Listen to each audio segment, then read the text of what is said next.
X-Men 3, The Last Stand. We have reached to what some people call the most disappointing movie in the X-Men series, but it's also is my favorite of the original X-Men trilogy. And this is the first movie not to be directed by Bryan Singer. So, this movie is directed by Brett Ratner. It came out in 2006, and I'll be honest with you, when this movie first came out, when I first saw this movie, I didn't like the movie that much. But then rewatching it again and again, I love and grow more to appreciate it now. And I think this movie is underrated as heck. I do see the problems with it, but this movie definitely did not deserve the hate it got. The plot of this movie is the discovery of a cure for mutants leads to a human turning point for the mutants.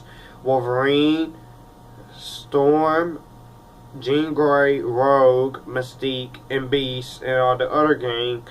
And they must now choose to give up their powers and become fully human, or to retain their powers and remain isolated. War looms between the followers of Charles Xavier, who preaches tolerance, and those of Magneto, who advocate survival of the fittest. Now, I like this movie. It is a guilty pleasure, but this movie definitely has a lot of problems. I'm gonna go ahead and get my negatives out of the way first. And yes, I'm gonna do my negatives first. Cyclops. Everybody was now all the posters, advertisements, they were marketing Cyclops to play a big part in this movie, and I was hoping Cyclops, he would come in this movie, be pushed up to a higher level and be a main character and be the leader of the X-Men like he is in the comics. But what did they do? They kill him off in the first 20 minutes, and because Bryan Singer left, James Marsden left to go do Superman Returns. But I just feel like that if you're gonna kill him off, why don't you do it like I would rather him just leave. Say, I cannot deal with everything that's going on with Jean Grey. I have to leave. And then don't bring him back till the end of the movie. Or just end his story like that. Or do something to where something happens to him and you don't know what happens to him. But instead, they kill him off. Rogue taking the cure. Rogue was very important in the first two movies. And what did they do? They give her the cure. Really? You give Rogue the cure and she loses her powers all for a boy? Wolverine says you don't have to give up your powers for Iceman. Just do it if you want to. All she does is whine and complain. In none of these movies, I agree with JW Universe. I want to see an X-Men movie where Rogue flies and she says, "Come on, sugar, let's fight. Let's go save the world." Like she does in the animated freaking TV series and in the comics. Do you not see a pattern here? And I don't care if Simon Kinberg was willing to rise on it. I don't care if Anna Paquin had another movie to do.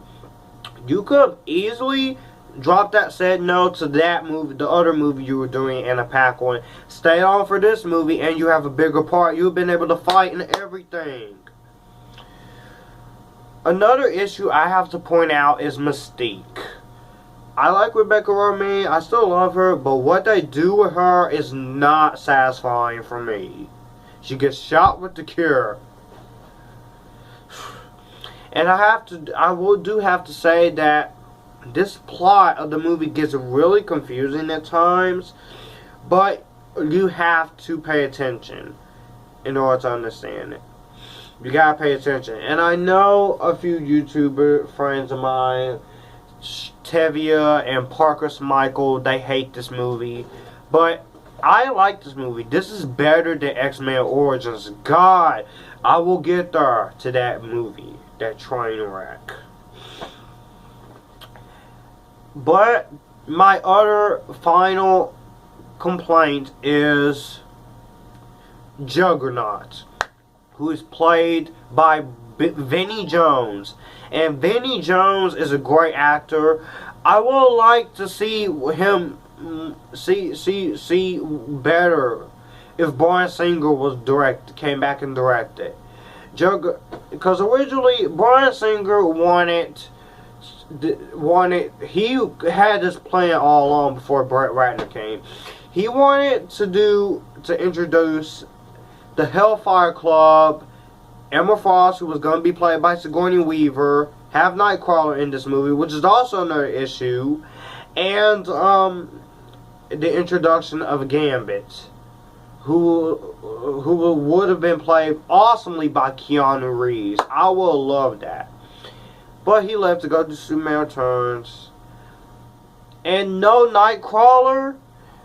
If you didn't want to put Alan Cummings through makeup, you should just put him through just do him through motion capture and CGI. It works. Now I'm going to get into my good things about the movie. The acting is still great. All the actors, they do fine with their roles. Hugh Jackman, Halle Berry, Famke Johnson's performance. Oh my gosh, she should have gotten an Academy Award for this movie. For Jean Grey / Phoenix. Because I really think she is awesome. With the red dress the Phoenix wears in this movie is awesome. And the Phoenix storyline, I really did think they did mess it up a little bit. But again, I blame Simon Kinberg for this. Professor X's death in this movie is really upsetting. And I felt like I was losing one of the characters that I really like. Patrick Stewart, that scene gets me every time. The ending is even more upsetting because Wolverine has to kill Jean Grey in order to save her.